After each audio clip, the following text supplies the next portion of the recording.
Pierre Faure, bonsoir. Bonsoir. Merci d'être venu à son 10e congrès de la CFMTC. C'est un plaisir. Pouvez-vous me dire qu'est-ce qui a fait que vous avez accepté de venir intervenir dans ce congrès et qu'est-ce que vous pensez de ce congrès-là et qu'est-ce que vous en attendez?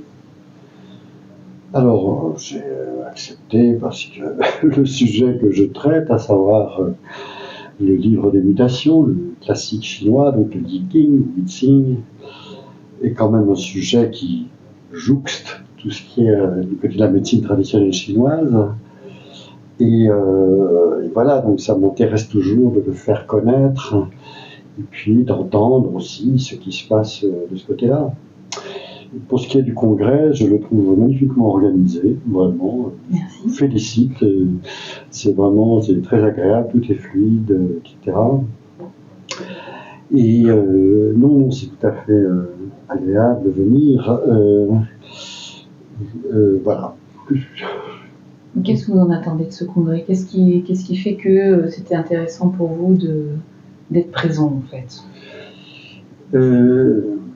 Moi, me tient à cœur le fait que le Yijing soit connu correctement. Voilà, j'ai passé beaucoup de temps de ma vie à consacrer à ce classique, à cet ouvrage. Je l'ai découvert il y a plus de 50 ans maintenant, quand même. D'accord. Vous êtes tout jeune, quoi. Je suis tout jeune. Il m'a pas lâché. Il m'a pas lâché. Il m'a amené à apprendre le chinois. Il m'a amené à vivre des tas d'aventures, pas d'ailleurs toujours forcément agréables. Mais voilà, j'ai vraiment découvert beaucoup de choses avec ça. Et je continue à en découvrir. Je trouve que c'est vraiment un legs de l'humanité qu'il faut préserver. Voilà. Et puis aussi, j'avais envie de faire connaître la traduction commentée qui est sortie il n'y a pas très longtemps, là, il y a 1 an et demi, aux Belles Lettres, et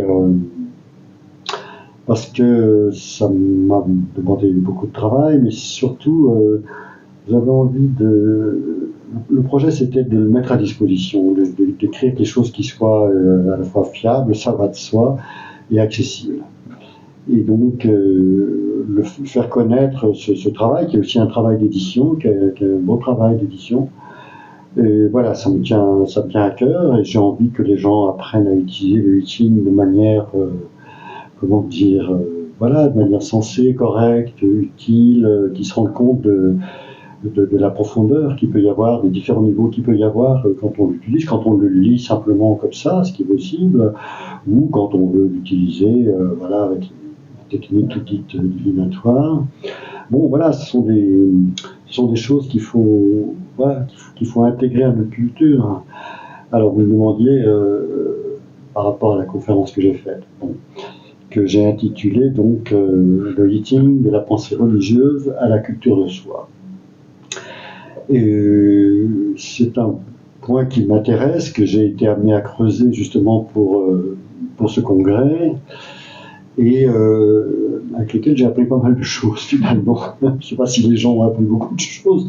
C'est fort possible, on apprend toujours en écoutant les autres. Mais moi en tout cas, j'ai appris des choses. Non, mon propos c'était de faire comprendre comment le Yijing a accompagné toute la mise en place de la pensée chinoise tout au long du premier millénaire avant Jésus-Christ, en partant de la vieille dynastie Shang, qui était une dynastie tout à fait, on va dire, magico-religieuse, plus ou moins chamanique, etc., avec des esprits partout, avec une deuxième phase dans laquelle, à l'époque des Zhou, on est rentré dans quelque chose de beaucoup plus ritualisé, beaucoup plus rationalisé, si l'on peut dire, mais qui du coup a fait passer le respect que l'on fait aux esprits, on l'a transmis dans la sphère humaine. C'est devenu le respect entre êtres humains.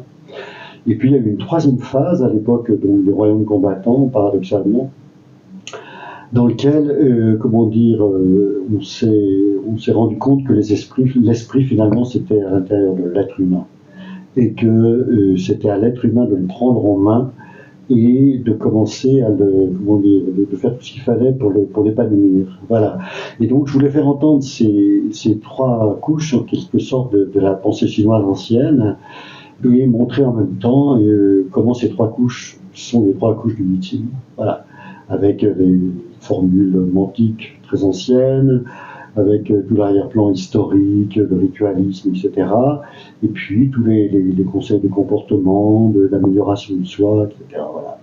Donc c'est ça qui me tenait à cœur, de vous montrer que ce bouquin, c'est pas de la divination comme ça, au sens on l'entend chez nous, de Ginette, etc. Mais que c'est, voilà, ça s'est construit d'une manière très raisonnée, très sérieuse. Voilà, je pense que ça a encore des choses à nous apprendre. Voilà. Surtout à une époque où, disons, tout ce qui est avec Internet et tout ça, on a l'impression que la vérité n'a aucune importance, le mensonge, voilà, on trimballe tout ça. Et ben là, il y a une sorte de redressement qui se fait, je trouve, quand on consulte les anciens. Si je comprends bien, enfin en tout cas ma perception, ça serait que ce livre devienne en fait le livre de chevet de le plus grand nombre. On l'enseigne dès la maternelle. Voilà, c'est bien ce que j'avais compris. La maternelle, c'est un peu exagéré, mais disons que c'est un livre de l'humanité, quoi. Il n'y a rien à faire. Moi, j'aime pas trop le mot Bible, quand on dit. Ok, mais comment dire, c'est quand même un des plus anciens livres de la Chine, quoi. Et avec quelque chose que j'espère que la Chine contemporaine retrouvera, parce qu'ils ont quand même eu tendance un peu à perdre cette sagesse-là. Et c'est aussi le fait que, comment dire, ce n'est pas si compliqué que ça. Vous voyez, c'est pas si simple, c'est une chose, si c'est correctement présenté et traduit. C'est accessible, tout à fait. On peut vraiment faire des liens avec notre vie quotidienne, etc. Et ça peut être très utile au quotidien pour des tas de gens. Donc voilà, j'espère que ça intéressant. Convaincra. Intéressant. J'irai peut-être jeter un œil dedans. D'accord. Mais je vous remercie. Est-ce que vous voulez parler de quelque chose en particulier? Est-ce que vous avez un message à faire passer? Un message. Transmettre, à part le fait que voilà, le livre est incontournable. Comment? À part le fait que le livre soit incontournable. Peut-être un message à faire passer, c'est que oui, il y a beaucoup de livres sur le I Ching, hein, et le problème c'est qu'il y en a beaucoup de mauvais. C'est pas pour me faire mousser, mais je veux dire, il faut quand même regarder, où on met les pieds. On met les yeux plus exactement, et par exemple quand on consulte des livres qui s'appellent le Yiking et tout ça, il faut toujours regarder si c'est une traduction ou pas, parce qu'il y a des tas de bouquins qui s'appellent comme ça qui ne sont pas des traductions. Or le Yiking c'est un texte, c'est un texte qui a voilà, c'est des sens précis, et il faut vraiment essayer de